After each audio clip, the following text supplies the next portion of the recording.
શ્યામ શ્યામ શ્યામ, રામ રામ રામ, શ્યામ શ્યામ શ્યામ. દાદીમા આ શું કરી રહ્યા છો? બેટા ભગવાનને યાદ કરું છું. શું અમે બંને પણ ભગવાનને યાદ કરી લઈએ? હા બેટા કરી લે. રામ રામ રામ, શ્યામ શ્યામ શ્યામ, રામ રામ રામ, શ્યામ શ્યામ શ્યામ. અરે દાદીમા આ શું થયું? તમારો દાંત પડી ગયો? ના, આ દાંત મારો નથી, તમારો હશે. અરે તારા દાંત પણ 32 છે. આ દાંત છે કનો? દાદીમા આ દાંત છે તમારો. દાદીમા હો ખા, દાદીમા હો ખા, દાદીમા હો ખા, દાદીમા હો ખા, દાદીમા હો ખા, દાદીમા હો ખા, દાદીમા હો ખા. અરે ચાલ સ્કૂલમાં જવાનો ટાઈમ થઈ ગયો છે.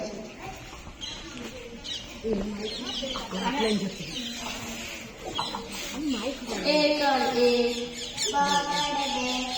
તગડ ત્રણ, ચોગડ ચાર, પચરે પાંચ. અરે ચાલ ઘરે જવાનો ટાઈમ થઈ ગયો. અરે ચાલ દાદીને સવારે પણ ખીજાવ્યા હતા અને અત્યારે પણ ખીજાવ્યા. દાદીમા હો ખા, દાદીમા હો ખા, દાદીમા હો ખા. અરે આ શું થયું? દાદીમા પડી ગયા? દાદીમા તો લંગડા થઈ ગયા. દાદીમા લંગડા.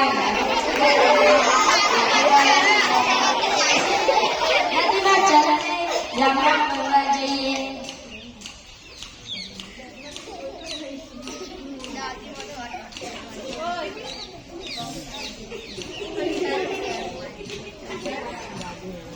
ચાલો ગામમાં દાદી.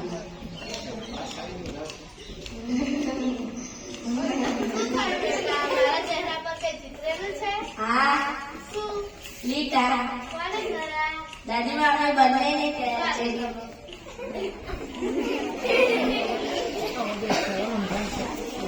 દાદીમા લંગડા, દાદીમા લંગડા, દાદીમા હો ખા. દાદીમા ચલો ને અમને એક વાર્તા સંભળાવો.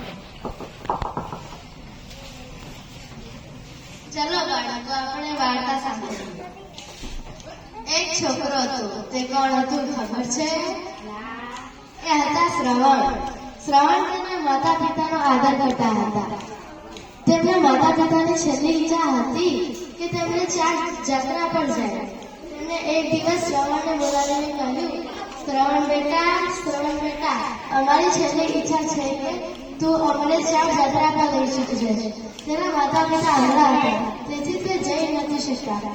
શ્રવણે આ સાંભળી દોડ્યો અને કહ્યું, એક લાંબી લાકડી લાવ્યો, બે ટોપલીઓ બાંધી અને વાળા સાથે તેના માતા પિતાને ટોપલીમાં બેસાડ્યા અને જાત્રા પર ચાલ્યો.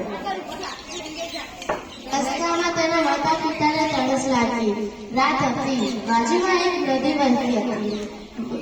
શ્રવણ માટલું લઈને નદીમાં પાણી ભરવા ગયો. પાણીનો અવાજ હતો ડૂબ. બાજુમાંથી રાજા દશરથ નીકળતા હતા. તેના સિપાહીઓએ સમજ્યું કે આ નદીમાં કોઈ પ્રાણી પાણી પીવે છે. તેણે તીર છોડ્યું. તીર સીધું જઈને શ્રવણને વાગ્યું. શ્રવણ બોલ્યો, મારા માતા પિતા તરસ્યા છે, એમણે તમે પાણી પીવડાવી દે. એટલું કહી શ્રવણ મૃત્યુ પામ્યો. શ્રવણને છેલ્લા શ્વાસ સુધી તેના માતા પિતાની સેવા કરી. બોધ આપણાથી મોટાનો આદર કરવો. દાદીમા અમારાથી ભૂલ થઈ ગઈ. અમે સવારે પણ તમને બોકા કહી ખીજાવ્યા અને અત્યારે પણ ખીજાવ્યા. અમને માફ કરી દેજે દાદીમા.